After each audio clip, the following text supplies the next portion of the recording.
Hey, we should grab coffee sometime. This is one of the most frequently used phrases by creatives seeking to set up a meeting and connect. Who knows how many ideas, plans, and relationships have been built over a cup of coffee? This is why we decided to start the Creatives Grab Coffee podcast. A platform where we invite creatives to come and discuss various topics about the industry, all over a cup of coffee. So let us start. Welcome everybody to episode 3 of the Creatives Grab Coffee podcast. You'll notice that the setup is a little bit different today. We swapped seats because it only seemed right to have Kirill buy his hat collection. And I figured since he's got a hat collection, I'll bring in part of my shoe collection here. So It's one it is over there. of many, which is an understatement. You could probably date, if I bring them in based on when I got them, you could probably date these episodes. Oh, yeah, probably, yeah. Another thing we're doing different today is Dario's deciding to have tea.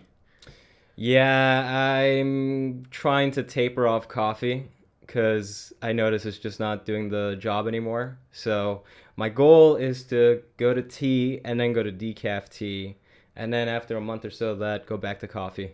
Yeah, he likes to complicate his drinking coffee process. This doesn't work after a while. You have like 3 to 4 coffees and it's not doing anything. So we're going to have to change the name of the show, Creatives Grab Coffee and Tea. And tea, yeah. But no worries. I'm at least the one that's still going to be drinking the coffee. Today I'm having Kicking Horse. See, he's already screwed up the intro now, right? So I'm having Kicking Horse coffee, espresso, and Dario's having some Tetley green tea. That's not no, it's Earl Grey, but it doesn't matter. I gave you the blueberry one. That's the one you wanted. No, I wanted the Earl Grey. Well, you haven't been complaining. Oh, So. okay. What is this? What am I drinking? Oh, it is blueberry. Yeah. Doesn't taste good anymore. Wow. So I'm not even going to go there, but today we're going to be covering a few smaller topics instead of one or two bigger ones, because we felt that there's a few things that we noticed ever since COVID-19 hit that has kind of affected us a little bit, specifically our productivity. I feel like everyone's gone through a process where they're having some struggles with productivity, especially now when a lot of work has gone. Dario, how was it for you when the pandemic hit? It was brutal, man. But I don't think I'm the only one that went through the same stuff, because, I mean, when it first hit, I couldn't get motivated to do anything. Because I went from like a pretty packed schedule, and then all of a sudden there was just nothing to do. And it was cold outside, so you couldn't even go out for walks for longer than like half an hour. So it took me about like, I think just this month, July, I finally got back into my pre-quarantine groove. Really? It took you pretty much all of the quarantine, 4 months, to really kind of get back. I mean, we're still in it, and we're still going to be in it for a long time to come, yeah. Right? Yeah, because I had such a set schedule. Like, we had work during the day, and then later on in the evenings, I had so many hobbies. Like, every day I had at least one hobby to do. I had either, like, Kazumba, yoga, Muay Thai, gym, or whatever, right? I was just going to those things, and it was just a fun time, right? Mm-hmm. And then all of that stuff got canceled, so it threw me off balance so much that it took me a while to get back into the usual flow of things. Yeah, I don't think people realize, or I think a lot of people actually realize this now, but our hobbies are also what help us remain productive, because you can't be working 100% of the time, 24/7, because you're going to experience burnout. We've covered this in some of the previous podcasts. Like when we were doing work, like let's say we were just taking care of managerial stuff for the day. If I felt stressed or my head just wasn't in it for that day, I would just go to a quick yoga class, and then I'd come back and I was in the zone again. Mm-hmm. But then when quarantine happened, it's just like you can't do anything. Yeah. Dario, you mentioned that it took you a couple months to get productive. So let's go back a little bit to around May or June. We were still getting some work done at that point. So you did seem like you were starting to get in the groove, at least from my point of view back then. Barely, man. Really? Yeah, I didn't have a routine Whereas before the quarantine, I had a routine. Every day, I knew what I was doing. And then once I got taken away from me, it just threw me off. So what ended up working for me to get back into like a groove was how we would start doing morning calls every day. Because you said, yeah, we were doing some work, but it was only when we'd call each other and then we'd stay on the phone to try to get some work done, right? Yeah. At a set time every day. I think we started that in early June. Early June is when we started. I remember you got into the groove of it way before. You got into the groove of it in June. No, actually, it was earlier than that. Earlier than that, you got into it? Yeah. Okay. Well, you finish first. I'll go over my bit in a sec. Yeah, so let's see. We left off so 3 to 4 months. So June is when we slowly started calling each other more frequently to try to get work done. And that was helpful. And then eventually in July, we started doing it every day. Well, on weekdays, right? Yeah. So that helped a lot because that helped me just, it helped set a routine. That's what helped me at the end of the day. Yeah. And then it also helped that my brother and I got a home gym. So I was slowly getting back into the groove of things. So in the morning, I'd call you at 10 and then till like 4, we'd talk and do work. And then after that, it was kind of like, okay, we're done now. And then we also had it set so on the weekends it was like a no work period. Yeah. So that helped too. So that was slowly helping me develop a new routine. Yeah. Developing a routine is very key to helping people get back into the groove of things. And I think as a team, June and July was pretty much where we started to get back into things. And I think a lot of other things on the side that started kind of being reintroduced. We had our first client gig again just recently, Mid-July. Mid-July. So that's kind of giving us a little bit of a confidence boost, knowing that businesses are starting to kind of realize that it's time to get back to work as much as possible. Obviously, there are restrictions now because we're still in stage 2, at least in Toronto, at the time of this recording. But we don't know where it's going to go. But as I said, now we're pretty much back in the groove of things, and I think this podcast also helps us continue with that same level, if not better level of productivity. So what about you? How did you handle the quarantine? What happened to your productivity? Well, pretty much like everyone else and like yourself, it just went away instantly. I think it was for 3 or 4 weeks, I got nothing done. We went, like you said, packed schedule on not only weekdays but weekends as well with all the work that we were doing, especially since we were on a growing trajectory. We were getting more and more bookings as each month came along, and we were pretty much getting ready for a pretty busy summer. But because of the pandemic, everything just went away. So now we just got hit with, okay, how do we figure out a way to start working, but there's no actual client work there.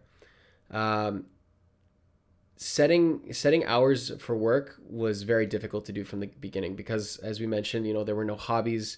Like going to the gym was also not happening anymore either. So I decided, okay, great. There's nothing I could decided. There wasn't really much that I could do at that point. But a few things started to kind of slowly get me back in the groove of things. I discovered this one online software called Skillshare, where they basically allow you to look up courses that people have put together based on different skills. So I first started trying to learn a few new skill sets, and I think that kind of started getting me into the groove of things. And we also started to update our website. We updated our portfolio, and we updated our reel. I think you forgot that we did that a little bit earlier on. Yeah. So it was a slow bit of work, but we were at least getting things done. So once those things were taken care of, I was trying to figure out, okay, what next? And there was a project that I had started a couple years back called The Art of Doc, which was basically a little idea for a YouTube show that I wanted to do. And I thought, okay, you know what? Let me get my brain, start my brain up again, at least get the creative juices flowing. And I put together about 2 episodes, and I think that got me into more of a work mode at that point. And one of the other things that also helped me kind of keep going was that we have our partnership with the AMA, and they finally got back to us with some revisions that needed to be done in early May. And that's when we were wrapping up that project. So this was a project that we had recorded just prior to the lockdown, literally 2 or 3 days before the lockdown hit. So we got that project in just in time, and luckily that was a bit of a process that kind of helped us, at least helped me in terms of the editing side of things, get back into being productive. Another thing that really helped me stay very productive was I got back into writing in my notebook.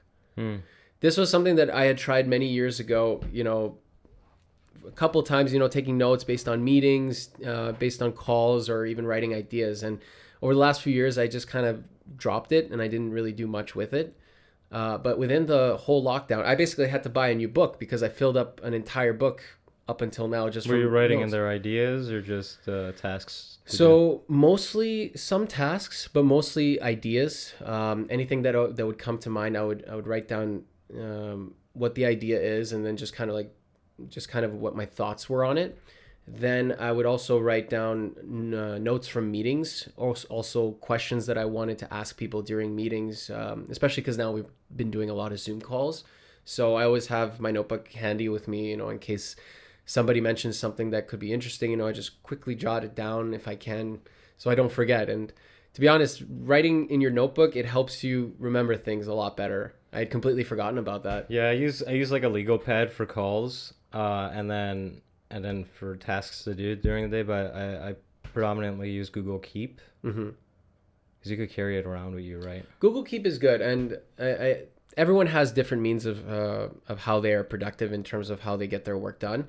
I also use Google Keep a lot of the time if I don't have my notebook on hand, but what I like about the notebook is it allows me to get my initial thoughts and ideas down right away. And then, for example, if we have an idea for a video, I write down my ideas, and then later we bring it into our briefs, and then we just kind of develop it from there. So it's not meant to develop a lot of things, but it's at least to kind of get the initial ideas on paper, just to kind of see what it looks like, right? Yeah. That's pretty much what I have done to try to stay productive throughout the last few months. And like you mentioned, in June was when we started doing our daily calls at set times around 9 a.m. And I think that helped us as a team kind of get back into the flow of things. Doing our daily calls really helped us as a team get back into the swing of things. We had our own different ways of getting ourselves back into a work mindset, but at the end of the day, I think that bringing those two experiences together as a team, I think really got us to being productive finally. Yeah, one thing I would say that helped a lot is developing a regular sleeping schedule. Yeah. So nowadays I wake up at 7 every day, and it really helps. And I'll go to bed at the latest at 1 a.m. And that helps a lot because now I have a sleeping schedule. Before it was kind of, I'll go to bed at 2, maybe 3, and then I'll wake up at 10. It's not like we have to do anything anyways, right? Well, that's kind of how it was in the first few weeks. You know, we were, everything was screwed up in terms of scheduling, including the sleep schedule. Let's kind of go over now onto our next topic, which is job security. Is there really such a thing, Dario, as a safe job now in 2020? No, I don't think so. I don't think there's been a job that offers long-term job security in a long time. It's interesting because the last jobs that you and I both had that was considered the traditional safe job was us being tellers. Yeah. Not at the same bank, albeit it was just coincidental that we both ended up being tellers at one point. But we also both worked at Hollister. We also both worked at Hollister, which was completely unrelated as well. I think I got the job. It was a different Hollister from you, but... Yeah, you were at Eaton Center. Yeah, and you were at Fairview. But we never even mentioned that we both worked there, but it was just a funny coincidence. But anyways, so yeah, like being tellers were the last jobs. It was considered a pretty safe job in the sense of, you get in and you're at the bank. Anytime you get into the bank, you'll be fine, right? But I don't know how it was for you, but from what I heard when I was working there, they were planning on closing a lot of the branches, right? But think about it. What do you do? Why would you spend 15 minutes there in line where you driving could there. we could just go to the ATM, deposit your check, withdraw money, yada yada yada, right? Well, now And you how could, often is a young person withdrawing over like 1,000, whatever the daily limit is? Let's say over $1,000. Why are you carrying over $1,000 with you, right? well, here's the other thing. A lot of the time now, they've also introduced photo deposits for checks. So anytime I'm depositing a check into my bank account, I could Oh, just you just take e-deposit. I could just e-deposit it with my phone. Yeah. I haven't actually needed to go into the bank unless you and I have had to go to talk to a financial advisor specifically for our business. Which is like once once every blue moon. But yeah, like we haven't had an employment job since that time. So we're pretty much out of the loop when it comes to that. But from what I've seen with a lot of people that I've talked to in my network, people who have worked at the banks for 10, 15, 20 years, not at, a branch level, but, Yeah. like more on a marketing level, some people are even being phased out on those higher levels, which was almost like a surprise to me, because I remember when I first got to Ryerson, I wanted to do marketing, and that was kind of the direction I wanted to go, thinking, okay, I'll probably, make some decent money, and I should be pretty much relatively safe. But, hearing now how a lot of different companies are shifting, trying to make their team smaller, phasing out some other team members, I was thinking to myself, wow, not as safe as I once thought it would be. At the bank, right? Yeah, like at the bank or any of those. But ad big agencies are doing that too, aren't they? Aren't they like... That's the other thing now. Yeah. That's the other thing now. A lot of ad agencies and marketing companies are starting to downsize because they're realizing they don't need all that overhead and all that amount of talent to work. Especially now with COVID, there so many companies have gone out of business because of it and not being able to bring in work. So many people have been laid off, and I honestly don't know if they're going to come back. Oh, a lot of them aren't. Probably not. So what happens now to all those people who are working at these companies? Unemployment. Because we didn't go that route, of trying to work at other agencies or companies and things like that, and we were starting our business from the ground up, we have at least a foundation now, right?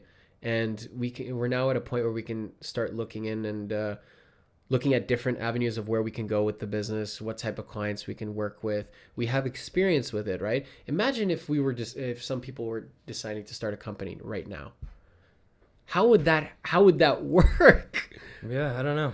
I all I know is that pandemics or moments in history like this usually they're fat trimmers almost. So they'll a lot of companies won't make it, but the ones that do end up becoming mammoths of industry.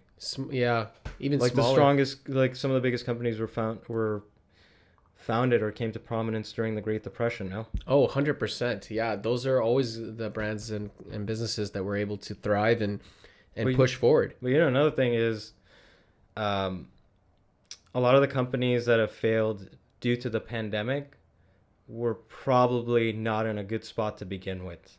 Yeah. So it's almost like, again, it just ripped off the Band-Aid at that point. It's like, well, if you can't survive under these conditions, then you probably weren't doing that well when it wasn't like this, right? But at the same time, it also depends on the types of business that you are in. Because I know a lot of companies, and you do as well, a lot of wedding-based companies that were thriving like crazy. They were having hundreds of weddings a year. But because of this pandemic, all of that business just went away like that. It's not necessarily that they weren't successful.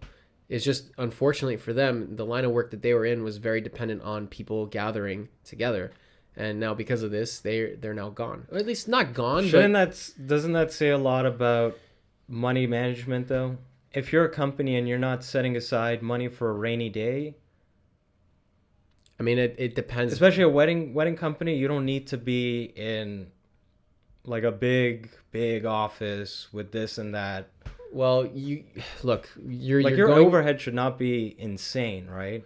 Like that company we're talking about, that's downtown and they're locked into a lease, which is it's a crazy amount to pay every month. Was that a good idea to begin with? Why go downtown? Why not go somewhere else where maybe the rent is cheap? Why have so much overhead? Before that? Well, look, from their perspective, the amount of work that they were probably getting, it was probably 5% of their costs at the time. So you also have to think of what maybe their perspectives would have been pre-COVID. They probably would never have even thought that that was that much of an expense considering the amount of work they had. They had a team of people that had to work on projects. They needed a space. Obviously, you're going from the approach of why was it downtown and not, somewhere else. But I'm just thinking a lot of companies probably didn't. I mean, I don't want to put words. I don't want to judge by not knowing them, but I'm gonna go ahead and assume that before this pandemic, there was a lot of overhead that didn't need to be there, right? well, maybe a little bit, but at the time, you still needed This whole downsizing thing. It's not because of the pandemic. It's been a trend for a couple of years now. Companies have been downsizing. I think it depends on also, in terms of the amount of downsizing that is needed, I think it depends on the industry that you're in and the type of client work that you're bringing. So these companies that have bigger offices downtown, their reasoning probably for working from there was to be also closer and be in the environment where their clients were. And I think that helps a lot when it comes to having a sales funnel as well.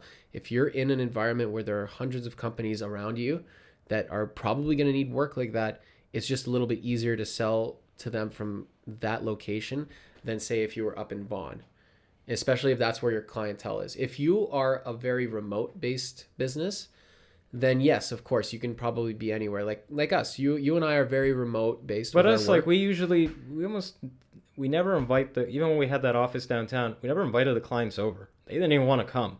Like we always went to them, right?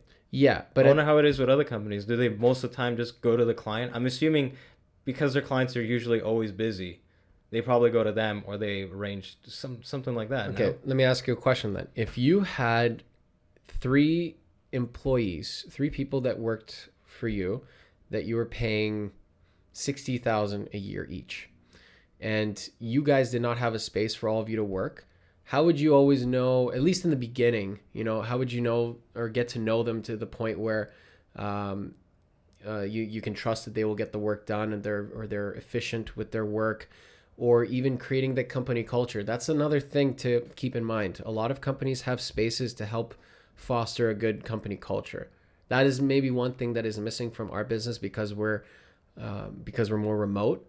Our culture is a little bit different, and it's basically just the 2 of us, right? It's what you and I decide to make it. But if we have every person that we start to bring in the future that become a permanent member of the team, that evolves the workplace culture. It evolves the perspectives, and it evolves the skill sets and opinions and values of the business, right? So if we're looking at it from our perspective now, obviously we were smart to not have an office space beforehand because it was not necessary. But other businesses, they needed it to be productive. They needed it to work. No, I get that, but being downtown because you're surrounded by the businesses, I don't really buy that argument. I think it's just we are downtown type of deal. I mean, I honestly don't know. It really, I mean, maybe some people that we bring onto the podcast in the future, we could always ask them and I'm curious because it doesn't sound like it's good if you have a lot of cash flow, but what about in downtown? Like what if something bad happens? Like, look, how are you we're guys still gonna be saved? Look, we're still looking at this from a hindsight perspective, where we see how things have we see where things have gone because of the pandemic. We can't be judging too much because of this. No one would have expected something like this. The industries have been running smoothly for decades. Yeah. No one would have expected a virus to come in and just shut down their business and then have so many companies struggling just from their overhead. You and I were just very fortunate to not be in that position. If we were in that same position as them, considering the amount of work that has gone away for us, we would have had to shut down the business. Yeah. Like technically the business should be, but because of the position that we're in, we're able to survive and push through this. Obviously, we're not, like we're at a level where it's like, the clients are starting to come back, and we're starting to grow back up again, but it wouldn't have happened quick enough that it would have been sustainable for us. And the business would have had to shut down. We would have had to maybe even consider career changes. I know some people who have had businesses where they were successful for years, and they're now in the process of switching industries completely, like getting out of the creative and moving into something different. And that's because not necessarily that the business have failed.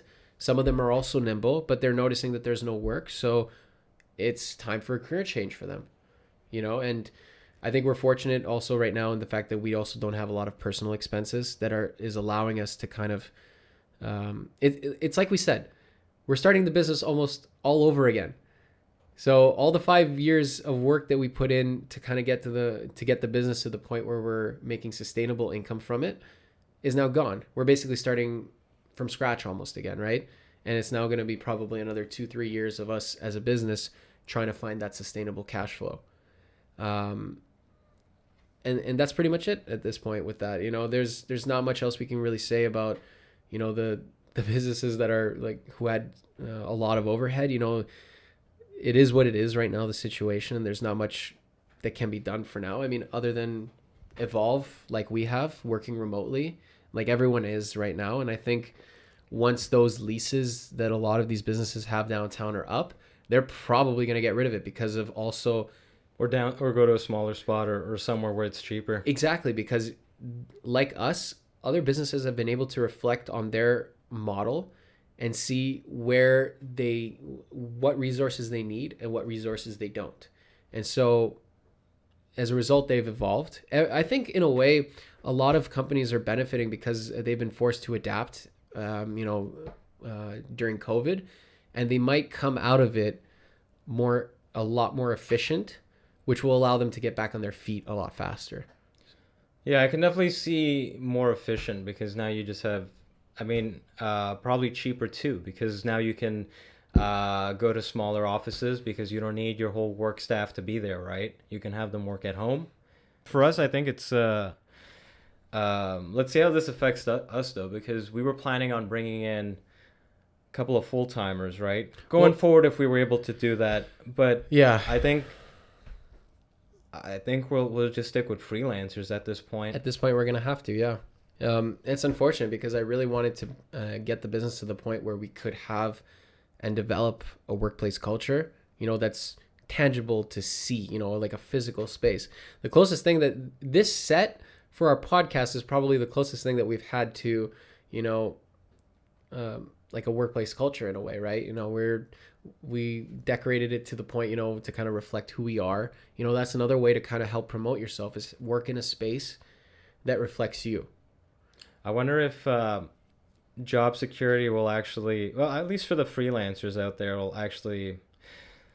I wonder if this will actually improve job security going forward.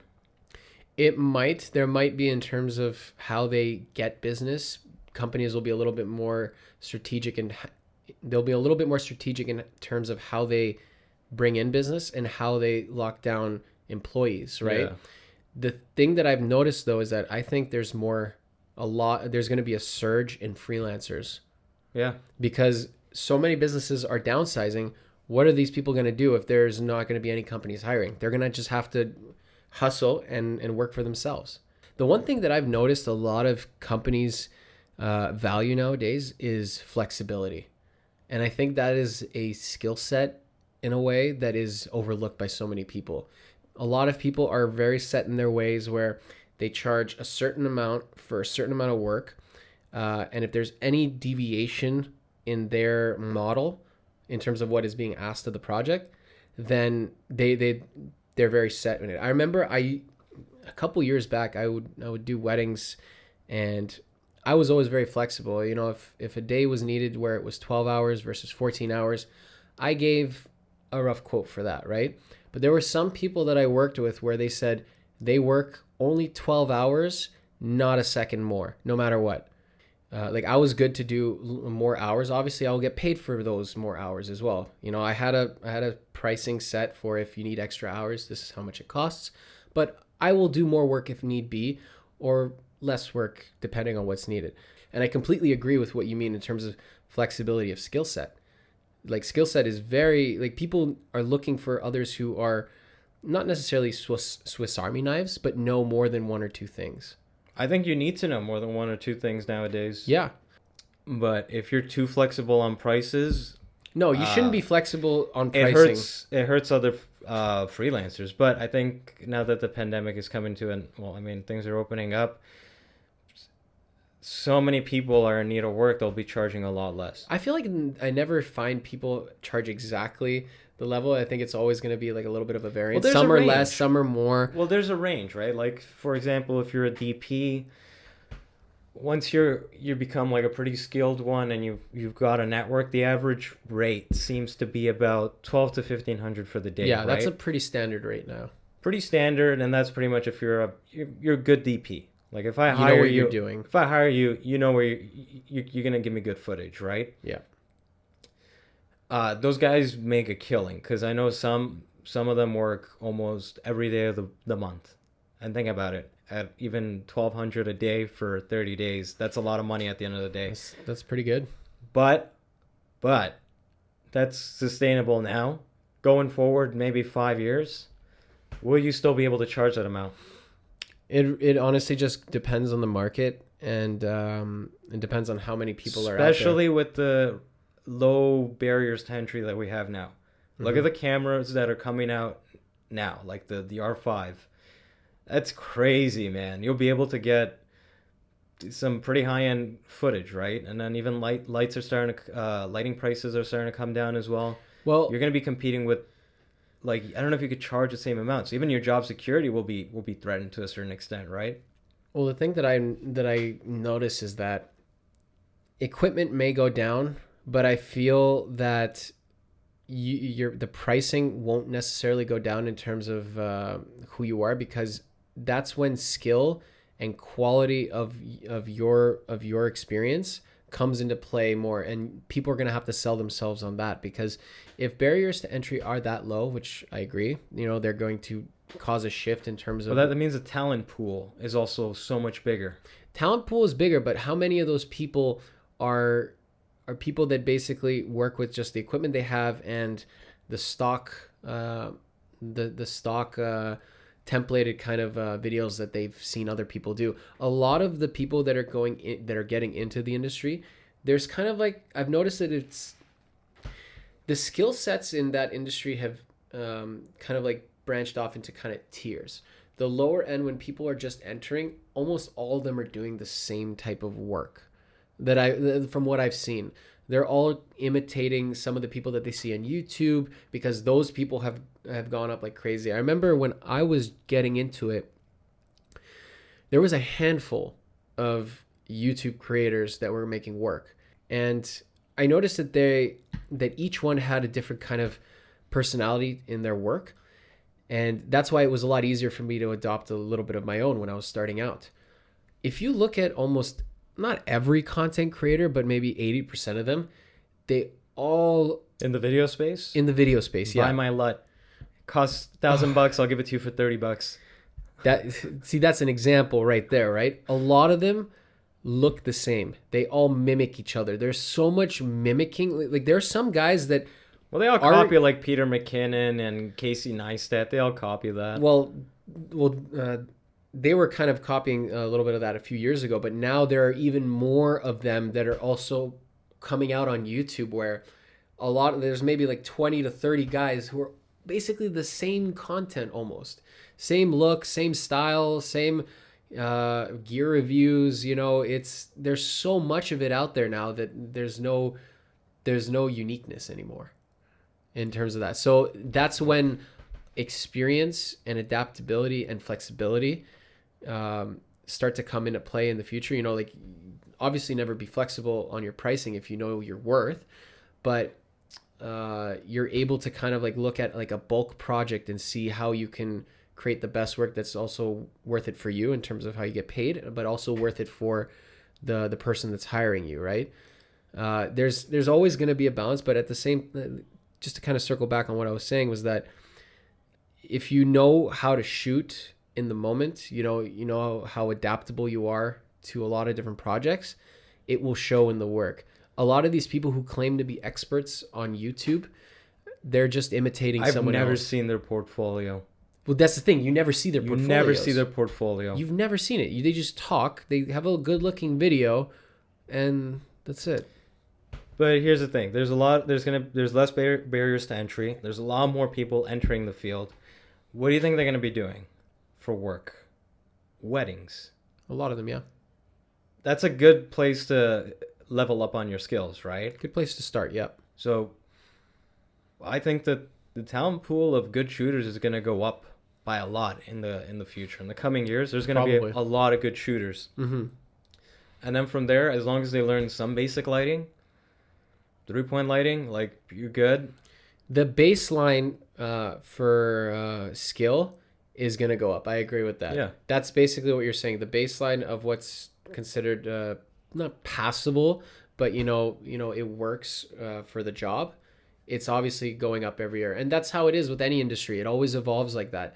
Obviously the wedding Pricing space, is going to go down. Pricing is going to go down at the end. pricing probably will go down. But So I if think you're a high-end DP, like, after a while, you're going to go like, shit, like, Well, I got to compete. Well, not high-end. I don't mean like you're on Reds or whatever, but yeah, you're going to end up competing with these guys. And it's going to get to the point where, there's a cap. I mean, let's be honest. Most projects are small to medium level size, Yeah. right? So they're not You going to don't need there. to bring in a guy with his FS7 or FS9, and you don't need that. As long as they got something good, shoots 4K, which almost every camera does. Yeah. As long as it's 10-bit, which most of the newer cameras are, Mm-hmm. you'll be good. As long as, like, you make sure, like, as long as there's someone on set letting them know, like, you can get good footage to use at a fraction of the price. Oh, I completely agree. I think we've moved on from the era where your camera is what hires you at this point. Yes, there are some broadcast jobs that have very specific needs. Those are dying out anyways, but right? In a way, yeah, a lot of them are dying out, especially because a lot of projects are becoming more and more independent as well. And not a lot of people shoot for TV nowadays. Everything's online. Yeah. You don't need to have a broadcast camera, because unless you're part of the news, like, why do you really need that? Like, seriously? Yeah. I mean, a lot of, like, for example, one of the industry standards for broadcast is, for example, using a Canon C300 or an FS7. Yeah. Those are some of the most versatile cameras that give high quality, which make it good for broadcast. But some of the time, people are hired for those jobs because of those cameras, not necessarily for their skill set some of the time. And you start to see it in their work. It's very interesting how, things are evolving. And I think, like, for example, I did one documentary shoot where they asked me if I had a C300, and that was a requirement for the shoot. And I told them, I don't have it. I have a C200, which is the next best thing, very close to the same and almost the exact same image quality. You shoot on RAW, it's better, so. If you're doing a documentary, shooting RAW is not necessarily the most efficient because of how, like, Yeah. we're Canon with their file sizes, not. we're not going to get the into best. we're not going to get into the specifics of this camera necessarily, but basically the C200 had a few features missing compared to the other one, but the production was actually willing to still work with me on that because of some of my experience in terms of the work that I have done. And I guess once they saw some of the footage, they thought, oh, they captured it pretty good. That's what I strongly believe, is that I don't care what camera you have, as long as it's a fairly decent one that's somewhat modern and you can put out good work, then you're more valuable than 80% of the other people out there. Because I think you and I have had experiences where we hired people who had those bigger cameras as well, thinking, all right, they might know what they're doing, but they would mess up on some of the most basic things like exposure or framing. And you would think to yourself, how are you missing this crucial skill? Whereas other people who might have just a DSLR, and some of the older ones even, and you see the video and the content that they put out right after that, and you're thinking, wow, like, you really gave a lot of value for what you put out there. That's, like, this is amazing.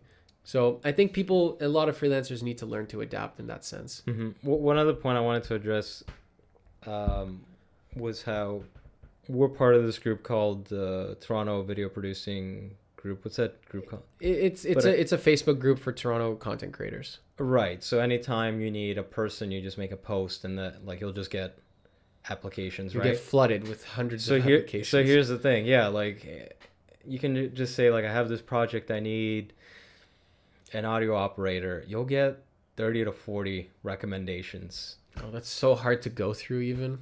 So job security, even for a freelancer, it's crazy because you're competing with, there's like 20,000 people in that group. Mm-hmm. No, you're competing with everyone there. Don't get us wrong. Our line of work, there is no job security. Yeah. The difference is that you're hustling for work rather than hustling for a job. Yeah. And that's what in a sense, you have job security where you're always going to be working, but the work is going to vary significantly. There could be a year where maybe you do more corporate type gigs. There could be another year where you do more documentary type gigs. Yeah. So pre-COVID, I found that I was of the opinion that there's enough work to go around if you know where to look and if you know what connections to make, because we were working pretty comfortably. And that's why we weren't focusing also as much on the business as well, because we were making connections, working with these other production companies and people to, broaden our skills, expand our network, and, still make some extra money aside from. But even there's no job security, because if someone else, if a better Kirill comes by with a cheaper rate, because you're a freelancer, they don't owe you any loyalty. No, of course they don't owe you any loyalty. But that's what I'm saying. It's not necessarily job security. It's more of opportunity security in a way, because it's like we're all self-employed at the end of the day, right? But if I applied to a job and I don't get it, I move on to the next one. Yeah. And to the next one, and to the next one. If you had a job and you got fired, you can't just find another job like that. Like the process that it takes now for some people to get a job, they go through 3-4 interviews almost, and you can make it to the last 2, and they're picking between you and another person, and then that other person gets it. That whole month of work gone. Well, our friend, he was trying to get some job in, I don't know if it was animation or graphics design or editing, that stuff, somewhere in that ballpark. And I remember he told me, he's like, yeah, man, like I see a job. First of all, the pay usually sucks, because you look at it and he's like, they want to pay me like 35,000 and I got to work like 50 hours a week. I'm like, how can I survive on that? And I was thinking about, I'm like, how could you survive on that? You really the can't. rent alone in Toronto, you're looking at least 2 G's.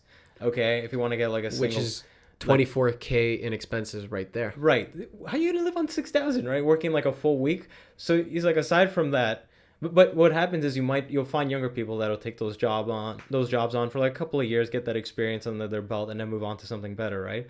Yeah. So he's an older guy too. So he was dealing with, first of all, low salaries. Second of all, the pool of applicants is huge. He Massive. told me, he's like, by the time he'd apply, he's like, there are probably like 500 other people. Yeah. And a lot of the time people go with some of the first people who had applied. So you have to, like, there have been times where I've seen a job posting where I thought, okay, I could probably do this. And then I see how many people have applied, like 200-300. I'm like, I'm not even going to bother. What's the point? I'm not even going to bother putting in an email. Like my efforts are better spent somewhere else. But if you applied and you were maybe like the 10th or the 5th, you will guaranteed to be reached out to. It's almost like a sneaker release, first come, first serve. It really is almost, because by that point, they're not going to want to go through 300 applications. Once they find the closest thing to what they're looking for, then that's it. That's pretty much how it is with when we were applying to get editors, right? But yeah, it's tough out there.